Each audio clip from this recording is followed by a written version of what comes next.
Here's a reality check. By the time we hit 40, we can start losing up to 8% of our muscle mass per decade. And that loss accelerates after 60. It's called sarcopenia, and it's one of the biggest reasons that we feel weaker, slower, and more unstable as we age.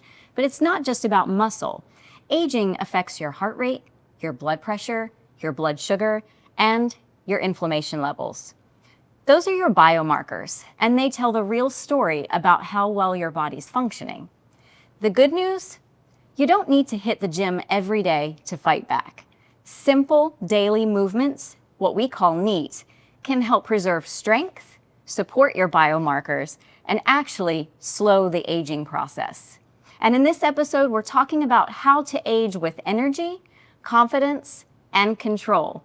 Because you're not too old and it's not too late. And as Greg always says, you've got to move it or lose it.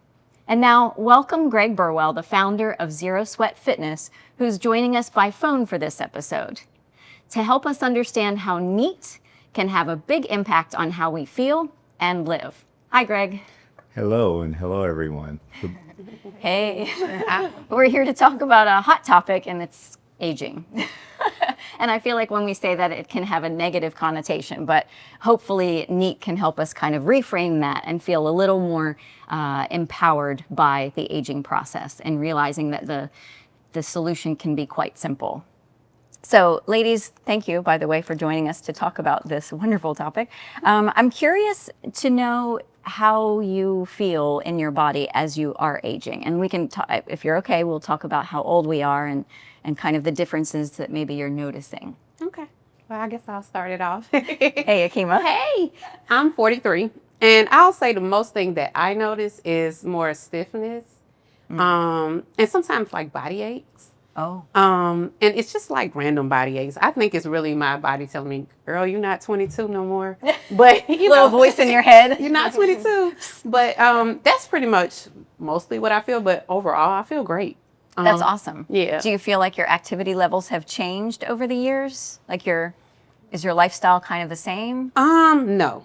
So I would say I can stay up till like 4 in the morning and get up and go to work at 7 when I was in my 20s. I was gonna say now. Now I have to get the proper rest. If I don't get proper rest, it's not good for me the next day. Okay. Yeah. Okay. Well, that's something I can say. I have never been able to go to bed at 4 o'clock in the morning and get up and go to work. I've always been that person. In fact, I have this memory of coming home. Maybe in my early 20s, I'd gone out with my brothers, went home to visit, and when I walked in the door, my parents looked at me and they're like, "What are you doing home?" And I was like, "Well, it's time for bed." And they're like, "Oh my goodness." Like I just have never been able to do that. So yeah, that's a difference for you, I guess. Mm-hmm. Okay, Stephanie. Yes, I'm 34, and I definitely feel aging for sure. Like when I get down to pick up something or in my back, I feel it. It's just like everything is like I definitely feel it. And I don't really have a great workout regimen either. Gotcha. So my schedule is always all over the place, but I feel it for sure in my bones and like even when I'm just doing daily activities. It doesn't feel like it used to. No, no, not at all. And has your lifestyle stayed consistent, or do you feel like that has also changed? Oh yeah, it's definitely changed. Flying a lot, I travel a lot.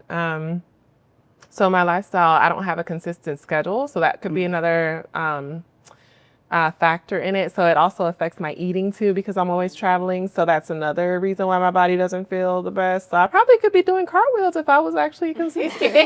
But I can't do cartwheels. Oh yeah. We were talking about this before, and Faye was saying she can do cartwheels. Another something I never learned how to do, but Yeah, me either. confession. A round off. So Faye, how about you? I'm the old lady of the group. I'm 63. I feel great. I'm on no medications other than HRT, hormone replacement therapy, and I feel wonderful. I think structure, schedule is very, very important. And with my job, I'm a florist, so I'm active and standing the majority of the day. That doesn't mean I don't have aches and pains, but it works for me, and I intend to stay active later on in life. Mm-hmm. That's interesting because when we were talking about this before the episode, Greg, if you're listening, we were kind of mind blown. She's like, yes, I'm in my early 60s and I feel great. And it's so rare that you hear people react that way when we talk about aging. And then when we started talking about her owning the floral shop and how her lifestyle is nonstop, on her feet, on the go. And she also works out consistently. I think you said 1 hour a week, sometimes Twice two. a week, yeah. Twice a week, yeah. So could we easily say that's got to contribute to her answer of I feel wonderful? No doubt. I mean, tons of NEAT just as a result of what she does and her occupation. And in addition, she incorporates resistance training as well twice a week. So between the combination, that's great, and in large part accounts for how good she feels all the time, and energy levels as well. Yeah, and I was just thinking when she was saying that, I was thinking, yeah, my lifestyle has changed drastically because my first career was as a professional ballet dancer, and then I owned a ballet school. So even owning the ballet school, morning, noon, and night, you're on your feet and you're correcting students and you're demonstrating. It's movement all day long.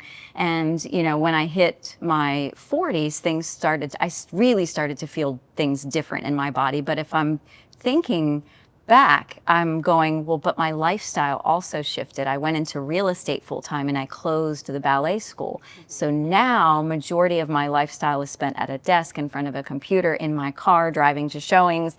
And I'm like, well, how much of this can I blame on aging and how much of this can I blame on my decreased movement?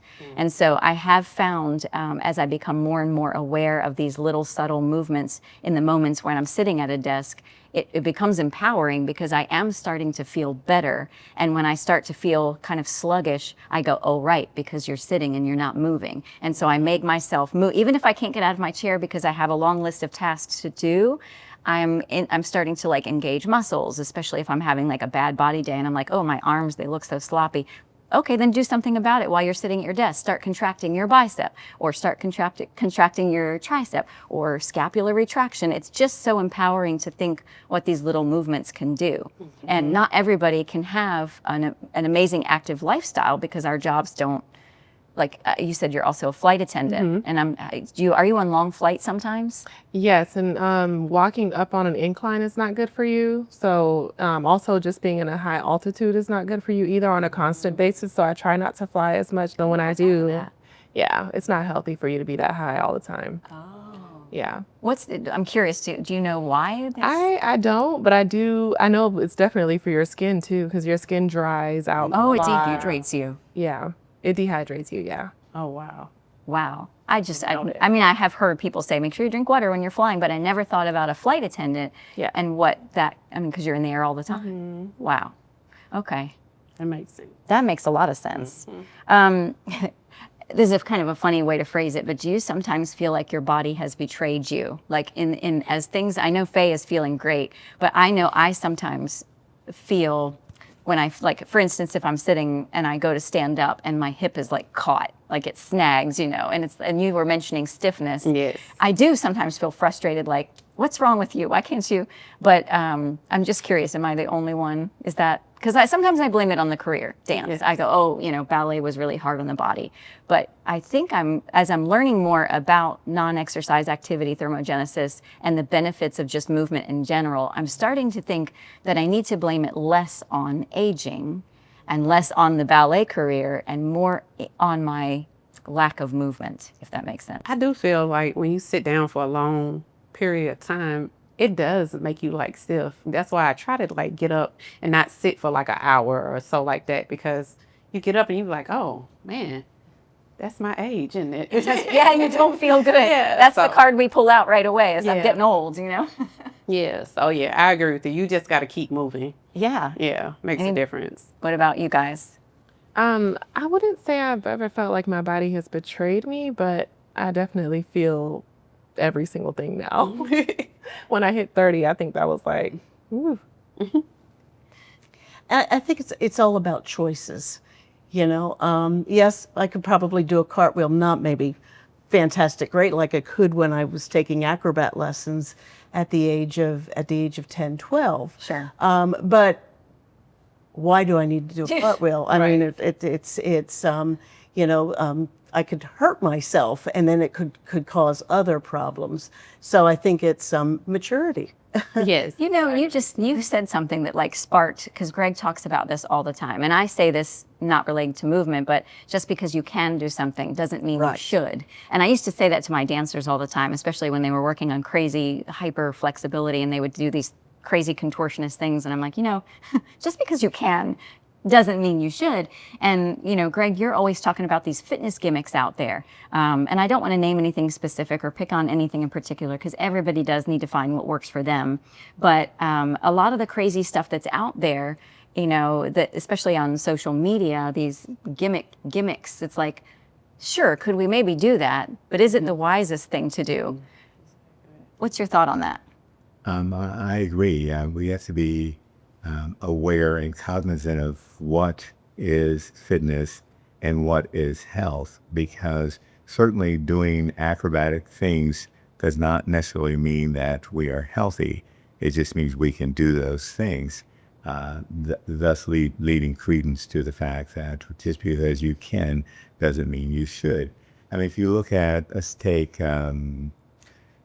a gymnast, a male gymnast, on average still probably have 2 or 3 surgeries, shoulder surgeries, because the shoulder is placed in positions it shouldn't be, that would be considered contraindicated. But since that's something they do, it's inherent part of what they do to compete, they have to do that. So they are forced to do things that the body shouldn't do.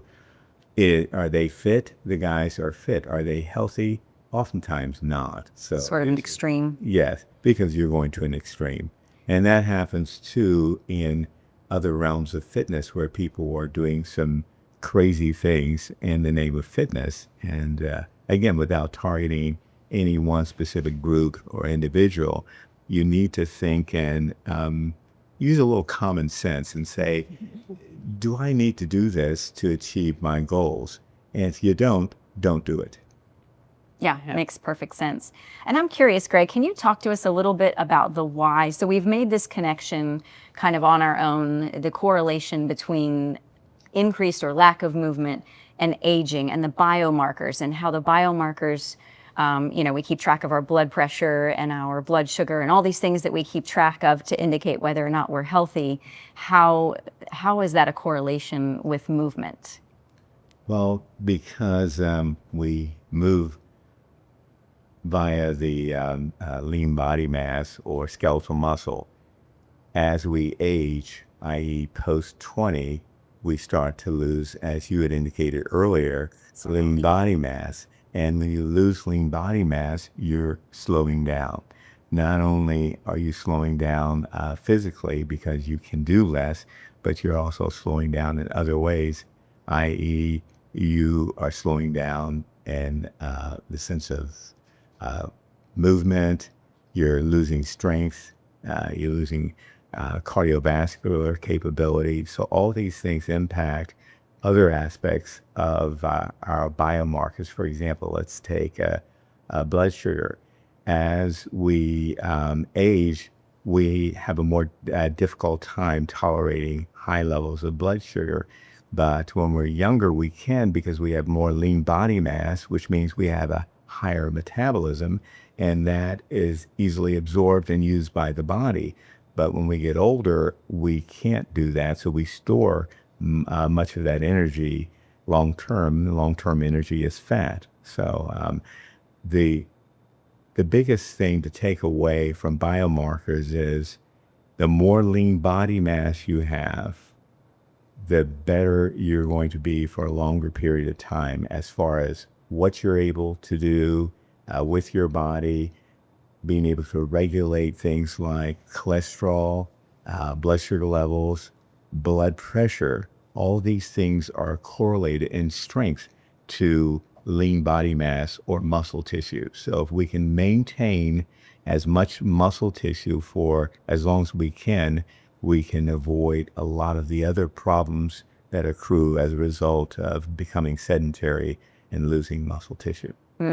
That's powerful. And I think we talk all the time about the stat that 80% of our population will never exercise on a regular basis. And when I think about you saying this and aging and how we're losing our lean body mass, I feel like a lot of people will hear that and immediately think, I have to go to the gym, I have to work out. And I think the message behind here is that we can take a couple of steps back. Those things are great. If you do exercise and you do go to the gym, don't stop, keep doing it.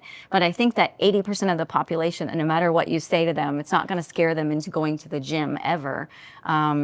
I think understanding that these little subtle movements throughout the day, neat, can actually impact those biomarkers. And I think as the more people understand about that, the less they will quickly dismiss this. I do think sometimes people hear, you know, what NEAT is, and they think, you know, I do that already, or that's not going to do anything.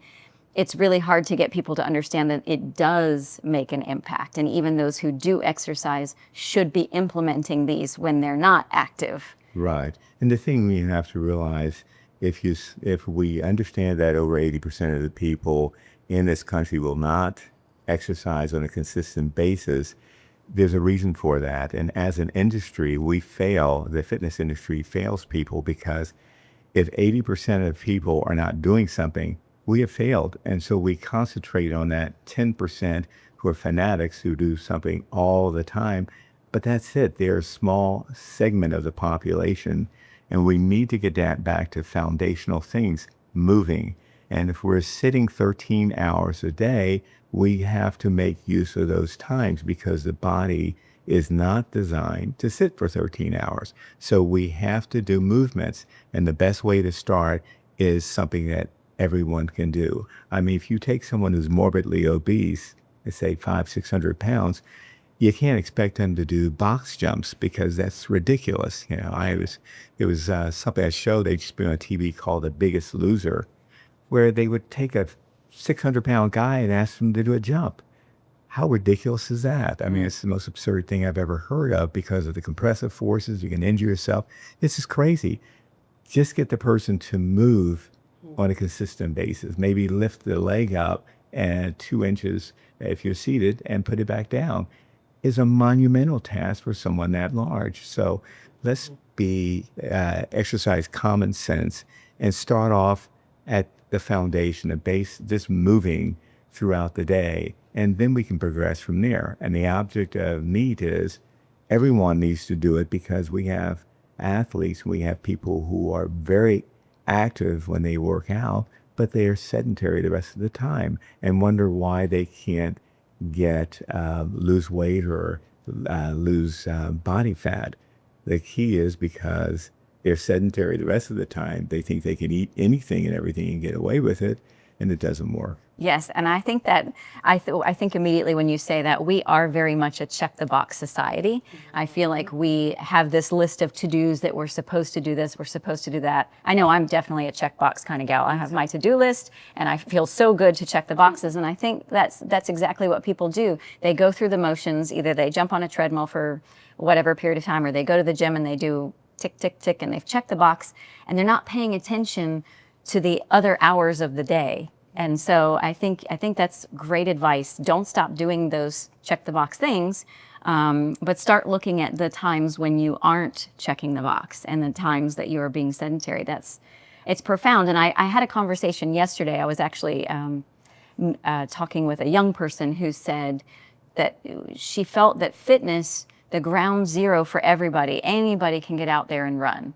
And I remember thinking, how could I can't just go out there and run. I could. It wouldn't be the smartest thing. Sure, I could go out there and run, but I know my knee would start to hurt because I have a little bit of bone on bone. I know my ankles won't like it. I have Achilles tendonitis from all those years of dancing, or maybe genetically, who knows why I have it, but it's just amazing to me how people have it set in their minds that fitness and health looks like this. And what I love about Zero Sweat Fitness is that it's shifting people to look in a different, not necessarily a different direction, but look at it differently and include these smaller, more incremental, and you to me seem like the goal. Yeah. Faye is the goal. And that's so wonderful that you have this amazing active lifestyle. Your job forces you. Mm-hmm. I'm sure there are days when you're like, I would love to just sit down.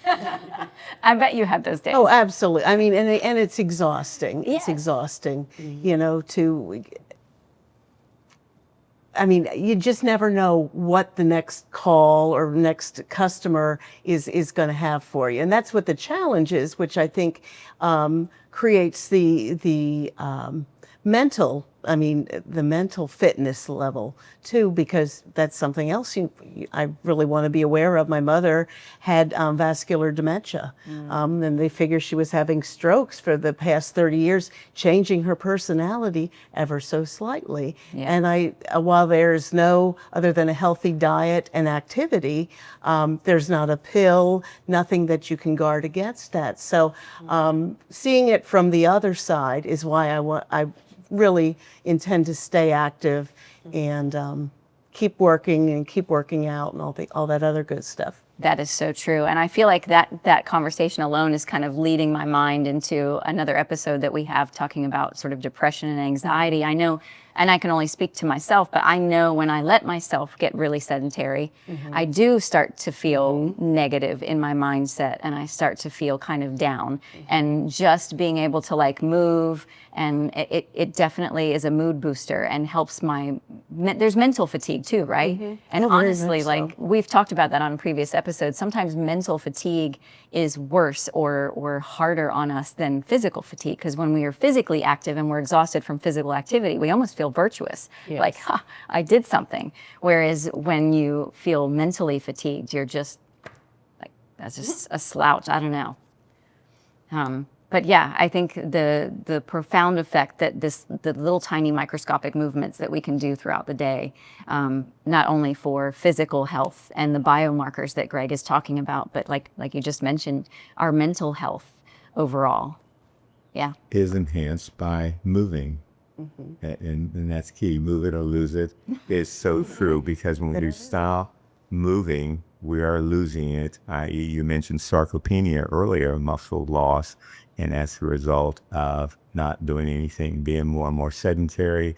We live in a society that is high tech, meaning we don't have to move as much. Everything's convenient. Exactly. And like I've said before on prior occasions, there was a time, a long time ago, when people didn't have remotes. I mean, I know it sounds hard to believe. And there was also a time when... Remember those days? I remember that. When we didn't have wheels on luggage. I mean, can you imagine that? Oh, yeah. How crude was that? Absolutely. We remember Pick it that. up and walk to the terminal. But we don't have to do that anymore. So we made...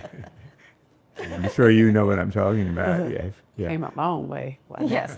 Jesus. But you're right. The more you look at technology in our everyday lives, all of that technology makes things easier and allows us to not move as much, which it makes sense why we are calling sitting the new smoking. Smoking, back, I don't know what, maybe 60s, 70s was really popular because we didn't know that much about the negative effects. And now to say that sitting has become that new smoking, we're all sitting and because we have to or whatever, and we're just now becoming aware of the huge negative impact that's having on our overall health and aging.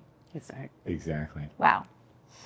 So I'm curious, what if this isn't like, if we could reframe aging, Greg, and to you all, like, how will you walk away from, after talking about Zero Sweat Fitness, look at aging differently and reframe sort of your approach to aging and how, like, the negative things that we've been noticing in our bodies, like muscle soreness and aches and sluggishness? Like, what do you think your takeaway is?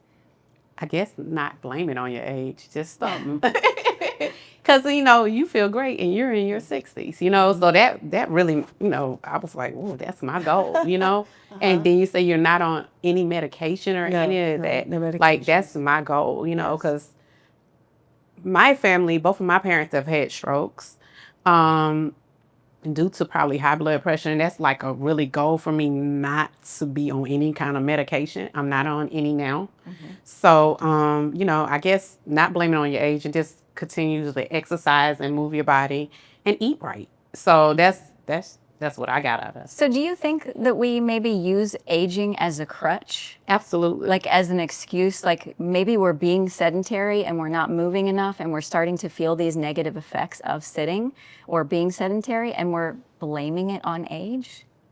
age is just a number. It really is. It's how you feel, how your biggest muscle, your brain. Yes. You know, how you feel, and I think everybody has to have goals. Years and years ago, my goal is to live to be 107, and I think that's actually very possible in this day and age. But you have choices about if you're going to move or not, choices about what you're going to eat or not, things like that. It's gotten easier, but it's gotten difficult in a lot of ways too. Right. It's true. I think the awareness, as G.I. Joe used to say, I'm dating myself. I used to watch that cartoon with my brother, but knowing is half the battle, right? Because awareness, you can't change something you aren't even aware of. And I'm not dismissing that aging is a real thing. Like aging is a real thing, and our chemicals and our hormones, they change. And we've had an episode where I've talked about that. We've talked about that. And I definitely have felt the hormonal shifts and the just different things that have been happening in my body, not as a result to my lack of activity or anything else. But so I don't want to dismiss aging by any means. It's a real thing. But I definitely think we can minimize and age with more grace and more comfort than maybe we are doing. And I think starting with NEAT is a good place to maybe start with that. Absolutely. Any observations, Stephanie, or thoughts on maybe your takeaway? And Definitely what you guys are talking about with the movements for sure. Because obviously in my mind, I'm thinking like, you automatically kind of think negative connotation, like, okay, is that gonna work? Like, would I have to continue to do it over and over and over and just get used to it? Like, Yes. like sitting on the yoga ball or something like that to keep my posture up, and little things like that can really help. yes, So, the little things add up. yes. And I think we do as a society quickly dismiss it because they're little things. Yeah. But we often say it's the little things that matter most. And that's where NEAT comes in. And that's absolutely correct, because everyone can do that. You know, anyone can roll their wrists or roll their ankles, press their palms together. Or if you're in a car, you can push down on the steering wheel, pull away the steering wheel, or pull up on the steering wheel. We can do things. If we're stuck in traffic, we can still move and Get creative. but not, of course, cause an accident. But zero bad to do. We're not trying. Just because you can do something doesn't mean you should. Yeah, we're not trying to do push-ups or chin-ups in the car, but we certainly can do movement instead of just sitting there in the car. Yeah, and I think that's the battle, I think, is getting people to become aware. Become aware of when you aren't moving, whenever that is. And some people move more than others. And that's, I should point out to people, that's a genetic thing. For people who move constantly, can't sit still. We know people like that. That is that's genetically based. Most of us don't have that gene, so we have to learn or make that ingrained in order to do that. And that's where Zero Sweat Fitness comes in. It's just a matter of getting people to move. And it's a rudimentary thing, but getting people to move constantly throughout the day. and opening our minds to what that movement looks like. And if you are stationary and have to be stuck in your desk, there's lots of things you can do. There's no wrong answer. But even something like I will check out at the end of the night watching TV, and if I will just make myself get up and go play ping pong. Like, that's a simple thing that's fun. It's not going down to the gym, because there are some days where I just can't make myself work out. And I love working out, but I just can't, I don't know, I just can't do it. So not just plopping on the couch and going, I don't feel like working out, but doing something active as opposed to just sitting. I think. In fact, you can even, while you're playing ping pong, you can even watch Love Island or something. Yes, you can you can watch TV while you're playing ping pong. You won't play very well, but maybe that's the idea. So anyway, Greg, this was super helpful. Did you want us to take away anything extra before we wrap it up today? Well, we can go ahead and probably engage in some movements. I mean, just think in terms of doing some, if you're at your desk, I know Stephanie had mentioned that, just go ahead and do some desk push-ups. I mean, if you do that, like say every 10 minutes, just go ahead and do some desk push-ups. It's great for the back of the arms, the shoulders and chest, and something simple like that. In addition to that, maybe every 10 minutes, stand up and sit down 10 times. Just stand up and sit down 10 times. Do some desk push-ups. those things will go a long way because you're getting your lower body and your upper body. And also for the core, I love the coughs because you cough 5 times and then hold your core tight and then you can release. Yeah, I mean, just times. sitting here on the show and hearing you say that, and just I didn't stand up all the way, but just standing up a couple times, like up and down, And even a partial. circulation. It doesn't have to be all the way. Yeah, I didn't. I just went a little bit, and I felt my heart rate go up, and I felt circulation improve, and I'm like, well, that would probably help with the stiffness. Here's the key. That is the most critical point from getting up from, let's say, the chair height up to about 10, 15 inches. That's the hardest part. And if you ever watch older people, as they get out of the couch, they do a rockabye. So they go back, or they'll go back and forth. Yes. And they'll rock. Momentum. And then they go, they launch, literally in order to get up. That's when you know you need to increase the strength of your legs. Because the legs go first, and any athlete will tell you it's the legs that go first. And once the legs go, you're not going to be moving much. You're not running, you're not walking, and that's why you see people in the wheelchair, or they get to Kroger and they're using the electric chair to get up. Yeah, that's true. I do see that a lot in the grocery store, people on carts that I don't And they shouldn't be on the cart. necessarily They should think be they walking. need to. Yeah. It's easier. Yeah. Yeah. So, Greg, this is amazing. And I really am in full support of the movement revolution because I do see now, it took me a little while to really get it. I was a little slow on the uptake because I do like working out and I feel like I am active. But I do appreciate that you are raising awareness and we are helping us understand how important the little things are in order to keep moving and to stay healthy. So thank you, Greg. Thank you, Faye, Stephanie, Ahkima. You guys are amazing. Thank you for Thank you for having us. And keep moving, everybody.